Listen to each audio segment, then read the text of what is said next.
Welcome to Empire Building. I'm Wendy Papazan, and together with my 4 co-hosts, we bring you weekly unfiltered conversations about leadership, growing a big empire, and living on your own terms. I'm Kimber Lovett-Keedy. We are investors and wealth builders with over $75 million in combined net worth.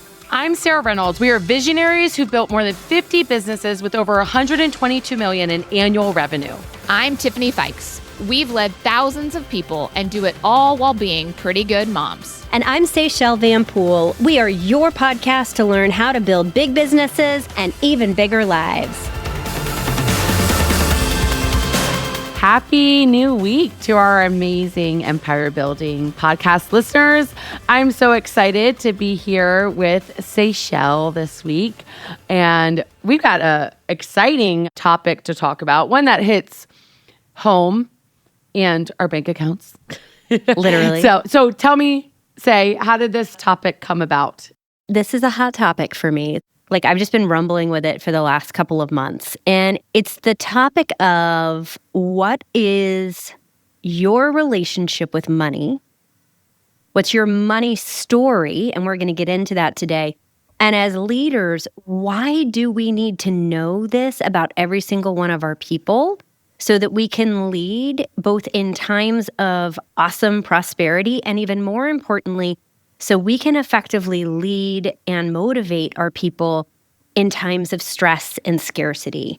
And so Sarah and I are going to work through a framework that she and I have used, and we actually have an amazing class that she wrote called Her Rich Life that we did with Her Best Life that I think is still available even if someone wants to go and order the recording of it. Yeah, it's a master class. Wendy and Tiffany wrote it. They did, okay. Yeah, I did Her right. Leadership Life. Yep. Yeah, so the amazing Wendy and Tiffany, they're incredible content writers. They put a lot of thought behind money, wealth, our relationship with it, how we build it, how we keep it, all of those amazing things. And so there's a great masterclass around this. But what I've really been thinking about is this first domino. I think people skip a lot, and that's really digging into your relationship with money. And so I'm excited today. Sarah and I are going to kind of model this with some conversation between the two of us in how we can show up as strong leaders for our people and for our families in understanding how money shows up for us. Yeah. So I'm excited for that. So we're going to first talk about what is our money story. Mm-hmm. And so, Seychelle, what's your first memory of money? My first memory is having a piggy bank as a kid. And I was a saver. I loved the weight of money and the piggy bank, physically how it felt. Oh, wow. It's funny to admit. You're like, am I actually admitting this out loud? I would sit there and I would save and save and save. And I spent very little because I liked the security that it gave me, knowing where it was on the shelf, knowing how heavy it was, knowing how much was in it. I have a little Post-it note that I would put on there that would measure how much was in there. But to me, my earliest memory was money signified security for me. And I think that's probably a symptom of a larger picture of our family didn't talk about money, and sometimes we had a lot and sometimes we had very little. But we lived like we had a lot all the time. And so I could never actually tell if times were good or times were bad. And so that piggy bank for me represented something I could control and something that was secure. How about you? When you think about your first experience with money and your memory of it, what does that look like for you? There's 2 things that come to mind when I think about my early memory of money. The first is my first time at Vacation Bible School. I grew up in a pastor's home, and so all things church were very important to our family and still are. And it was my first time at Vacation Bible School, and we did a contest between the boys and the girls on who can have it was an old can of, what was that, a paint can, I guess, on a weight. And whoever had the most weight in their can got to put a pie in our children's pastor's face. And I was a kindergartner, so I was little. Yeah. And my other memory goes with that. So my dad, always very hardworking, especially when I was younger, in terms of the time with him was spent while he was working. as a pastor, like driving to church. He always took us to school, and that was like a lot of quality time that we had with him. But one of the things that he used to do with us that was very special is that we got to go to 7-Eleven, and he would give us $1 and tell us we could pick one piece of candy. And only one. Yeah. And that was always so special. And I remember I would always feel like I was making the biggest decision. I remember looking in the aisle and like seeing all of the different types of candy, and I wanting it all. And like, I only could pick one. And my first memory of that was during VBS as well. So that's my first sort of like memory of money. Around like some joy and decisions. And in scarcity. I mean, only having one and like only being able to pick one. I think that alone is probably ingrained in me a little bit, because what we've discovered and what we're going to talk about here is that so much of our money story shows up today. Yeah, it does. And, you know, I asked this question at a dinner with 6 other really strong entrepreneurs, like really smart, strong, successful, profitable business owners. And several of them are huge givers too. And I just asked them what their money story was. And I mean, some of their relationships with money went back to their Italian, like grandparent immigrants coming over from Italy. Some of it was experience from the Depression, you know, like parents or grandparents having experience there and then how they were raised. Some of them were more recent, where it was exercises at the dinner table, but every single one of them had an emotion tied to money. There was some form of an emotion, whether it was scarcity or never enough or unknowing or like lack of, maybe it's either lack of knowledge or lack of security with it. For others, it was a scarcity and feeling like there was never enough. And others, it was pride, but in the amount of clawing they had to do to figure it out because it wasn't something that was talked about in their family. And I think money is something we don't talk about enough, which is why I wanted to talk about it today. And I was blown away that these really, really, really successful, in my mind, entrepreneurs that all run very different businesses, all when reflecting back on their relationship, none of them had this just like incredible positive experience with it. And it could be that we're, you know, I do believe anything in society that you want to change systemically takes 3 generations. And so if you think about that, you and I are both in our early 40s. Like if we think about that, our parents were baby boomers and our grandparents were in the Great Depression.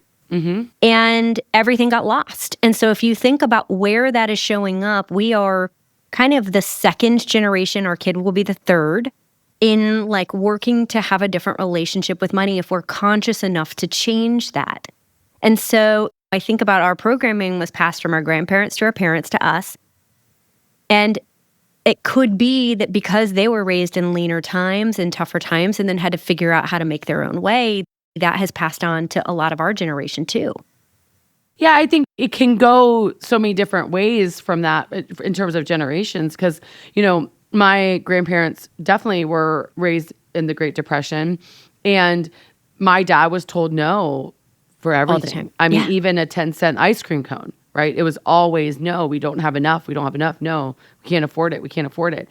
And so like my parents did their best to not say no as much because he felt like he was told no so many times. Yeah. That's like, okay, well, I don't want to say no that much. And we didn't have a lot. So it was like, okay, how do you not say no? And at the same time, make sure that we are giving, how do you make it work? Right. Yeah. And so it definitely, like each generation handles it a little bit different.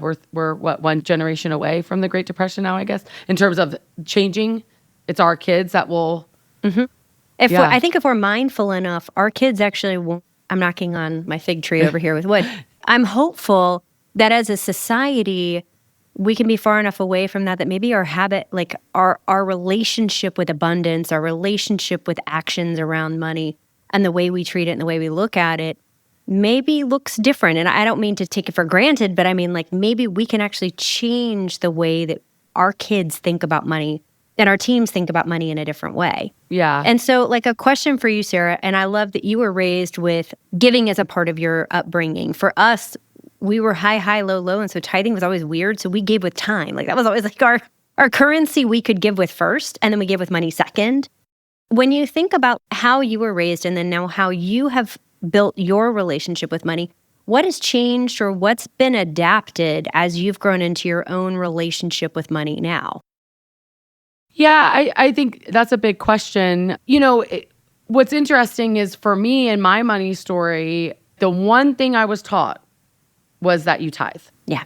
Like that was the only real thing that I was taught in terms of money. My parents didn't teach me on how to invest. Because they didn't have the opportunity to do that. And so learning, for me, my biggest change, I would say, is the things that we are taught at a very young age are ingrained in us forever. Mm-hmm. And so for me, tithing is still, to this day, something that I'm very passionate about and act and live out and talk about. And it has to do a lot with my mission, a personal mission of one day reverse tithing. Living on 10% and giving 90% away is part of my personal life mission. But I would say, from that, how it has changed is one of the things that they taught me with tithe is that you want to be a good steward of the money. And being a good steward is making sure you give back to who you got it from, which in my faith, you're just a vessel. Every dollar was given to you by God for you to use and be a good steward. How it has changed is actually learning how to be a good steward. Mm-hmm. Because when you don't learn how to invest money wisely, when you don't learn what to cut, what not to cut, then you end up not being a good steward of money. So I would say, for years and years and years, I had cash just sitting, all the reserves of the business was just sitting in a bank account. Mm-hmm. And meanwhile, inflation, for a decade, it was just sitting. And I feel that was not being a good steward because I was not. And so how it has changed for me has been to make sure that I'm continuing to give, and making sure that I'm being a good steward with it to get a return. Either I'm using it to invest in people, either giving it back, giving it away, investing in people, or investing in a new business or to have it grow. Because I believe that's part of stewardship.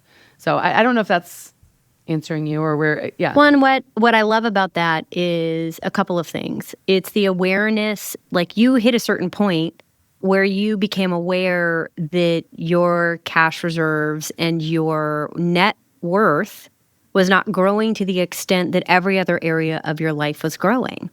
And so you started building habits and started building strategies to be a better steward of your money in that.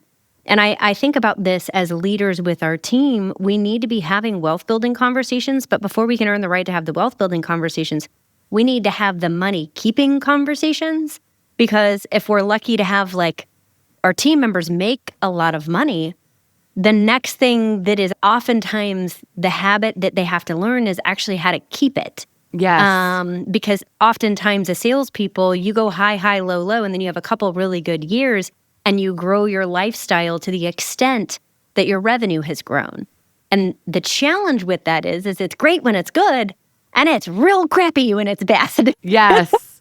Yes. And so these are fundamental things we as leaders need to be aware of and having conversations around with our team members, because when times get leaner or the economy gets leaner or inflation gets too out of whack, we're then chasing whatever programming our people have around money and the habits that they've built of keeping or not keeping it.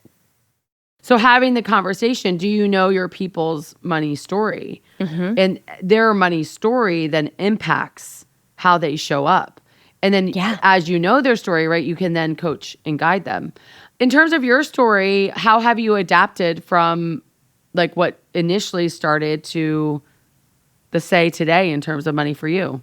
When I took over our business, my business partners were in the habit of clearing out the bank at the end of the year every year, and then would use their personal reserves to fund the business. And when I became the leader of the business, for me, mixing our marriage and our personal bank account in with a business bank account to me just felt very risky. And that's not, if you do that in your business and that you're good with that, that's great. I did not feel comfortable if I was having a bad month going to Nick and saying, this is a bad month. or this is a bad 6-month stretch, or, 2006 happened and, this is a tough time. We're going to need to be pulling from our personal cash reserves in order to make this happen. And so the first thing for me, having a relationship with wanting to feel the weight of the cash reserves, that for me meant sleep, that meant peace, that meant security, was actually to separate the personal and business side of the accounts and to start really making sure that each business had its own set of reserves. And like you, Sarah, for a long time, they just sat in cash. And then I had to figure out, okay, maybe this isn't the best way to do this. We could be smarter with how we're doing our reserves, but to make sure that every business could operate healthy on its own. And that was step number one. And that took a while to build. So creating the piggy bank. I created piggy banks in every business. Yes. And they needed to be a certain weight. Yes. I needed to feel it and be able to see it. Yeah. And order, it wasn't good. like fake money. I needed it right there. So I think my programming with that part gave me some good habits to build in there. My bad habit was I didn't have a relationship with how much was enough. I didn't have education around how much was enough. I just knew that I needed to feel secure that the businesses could thrive on their own or survive on their own if they needed to. And Nick was really great in sitting down with me and saying, like, we need to be mindful in our personal life and also in our business life of how much our reserves need to be. Let's set that number and set a goal. And then above that, we can invest and grow and build wealth. And if it goes below that, then we double down and build it back up to where it needs to be. And it's become a really healthy threshold where even when we've gone through COVID and a bunch of other chaos, having those cash reserves meant, obviously, you still have a lot of stress around when business craters or falls or fails, all of those things, your market turns, but I could sleep. Mm-hmm. And I think allowing yourself the ability to sleep, to be able to handle things like, dad's 2-year decline with Parkinson's and having to spend 35% of my time on that. I could do that knowing the business was healthy enough to be able to afford it. What I am observing in Dallas-Fort Worth is one of the markets that's shifting quickly. We started shifting at the end of 2023, and we haven't stopped in some parts of it. What I've observed is when agents, and I'm having conversations with all sorts of high producers, I'm observing that if they don't have strong, healthy habits built around money, and then it dips, this is causing people not to be able to pay tax, like income tax. It's causing them to have to cancel family vacations. It's causing missed mortgage and rent payments. It's causing cars to get repoed. I'm having these conversations like on a weekly basis right now with other like really good producers. These are great salespeople, really good people, high integrity people. These are not like fly by night business owners.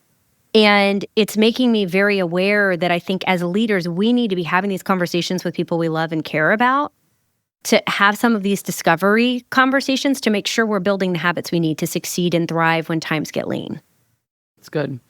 So what are the things that we believe right now, every leader across our list, like if you are growing an empire and you're leading and or have a desire to grow an empire, I think first and foremost, you want to live out what you teach. Even let's say right now you're thinking about building a team, but you're not there yet, and you're one of our listeners. Okay, what I want you to hear when we're talking about what to teach your team, I want you to hear you need to be living these things out, because you don't want to be teaching something that you can't demonstrate, because your people will follow what you do, not what you say. Okay, so what are the things right now that are critical to talk with our teams and people about regarding money? So the first thing I heard is that you need to know their story. Mm-hmm. So asking questions about how they were brought up and what their first memory is and how their view of money has changed. Do they have a scarcity mindset or an abundance mindset, right? And then we want to go into teaching and training and making sure that we keep our people in the game through good times and bad times. Okay, that's our mission.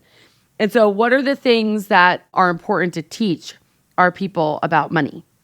So ask their money story and know it, really understand it. Number 2, also modeling what you're doing, right? Live below your means, make sure that you are a good steward of money and build those money habits. Number 3 would be build your piggy bank. or your cash reserves and make sure that you are modeling for your business and for them in their own, right? A lot of us are independent contractors in the real estate space. Like, have that conversation with what their cash reserves need to look like if times get lean. Well, let's go one step at a time real quick, because I think this is so important for everyone to hear. Like, going back to living below your means. Yeah. Right? So this needs to be taught to your people, like demonstrated and taught. Yes. And talked about. So a lot of what we talk about on the podcast with like managing your business in terms of financials also equates to home. So there's a concept called red light, green light that we talk about with your business. Okay. So about once a quarter, I do my best. We're talking to our team about when was the last time you printed off your credit card and your credit card statements and you went line by line to make sure that you know what you're spending money on. Remember we did that with Empire Circle recently? Yes. And the average member saved over $8,000 a year. Some of them were saving like $25,000 in a 10-minute exercise. It was amazing. Yes. Amazing. And are you doing that with your people, right? Are you teaching them to do that, right? We had someone come in and talk to us about negotiating with the cable company or the internet provider. Things like that. Are teaching them on how to keep their living expenses significantly below their income to where they can even create the reserves, right? To create the reserves and also to know when you have the money, what to do with it, right? Yes. Yeah. Yes. Yep. Which comes later. You're going to teach that. I think Say went really fast through the as I sometimes we want to teach do. them. Yes, we want to teach them to live below their means. Well, how do you do that? You're teaching them tactical things that they can do to live below their means.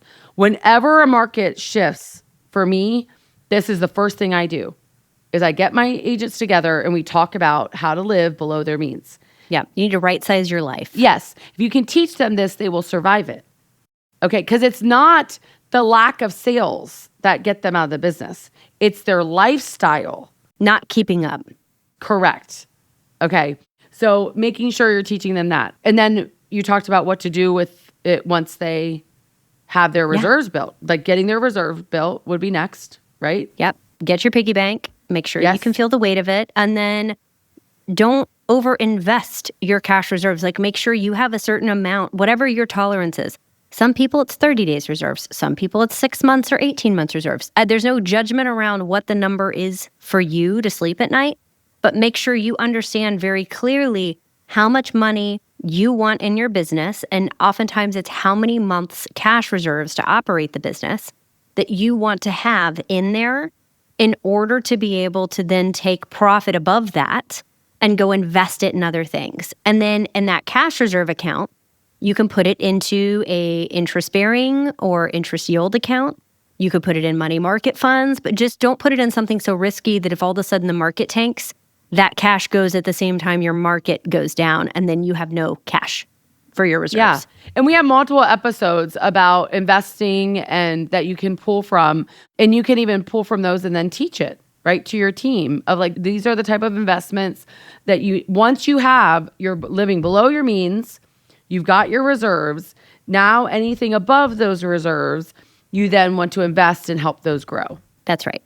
And it all starts, though, it sounds like, from a foundation of knowing their money story and how that impacts how they show up. And if you follow those steps, right, of teaching them these things, what ends up happening is they can navigate the highest of highs in any market and the lowest of lows. That's right. And if you're aware that your people come from a background of scarcity, I want to point it out to you guys. I think you're going to be shocked how many people were raised with that sort of an upbringing. If they are, then it is upon us as leaders to help create mindsets and habits of abundance. Because when times get tough, people revert to what their programming is. And if your programming is scarcity, what you're going to start hearing is there's not enough leads. There's not enough sales. There's not enough money. There's not enough business. I don't have any cash reserves. You're going to hear the scarcity showing up. And the problem with that is if somebody's fist is clenched so tightly in scarcity, I don't care how much opportunity you're trying to put into that fist, it's closed. it is closed for business. It's not going to Yes. be able to convert, accept, appreciate anything abundant you're trying to put in there. You have got to help them mindset-wise open up their hand into abundance. And often for us, like I love to go give. I love to be extra charitable. I love to spend extra time helping more people during this time because I find when I can be abundant with other people, it forces my mindset to be more abundant. But whatever you need to do to remind your people if they have that scarcity programming, like let's do some exercises to get into abundance so our hands open up so that I can actually put business and money and leads and opportunity and all these awesome things in, and you can actually receive it and put it in your pocket. Yes. So there are so many tactics that we can talk about that has to do with helping them learn to be abundant thinkers. And we will do a upcoming episode on that to dive into that even more. We'll say, I always learn so much when we record together. I love your heart in terms of knowing the story of our people. And what a gift that was for that dinner, for everyone at the dinner. I want to encourage every leader that's listening to hear your people's money story because it's really at the core of so much of who they are and what they do. And then do your best to navigate and lead them well based on their story. So thank you guys so much for joining us today. If you got a lot out of this episode, please share it with a friend. And if you have not had an opportunity to give us that 5-star review, we would appreciate it so much. And we want you to keep building that big business and an even bigger life. Bye, guys. Bye, guys. This podcast is for general informational purposes only. The views, thoughts, and opinions of the guest represent those of the guest and not Keller Williams Realty LLC and its affiliates, and should not be construed as financial, economic, legal, tax, or other advice. This podcast is provided without any warranty or guarantee of its accuracy, completeness, timeliness, or results from using the information.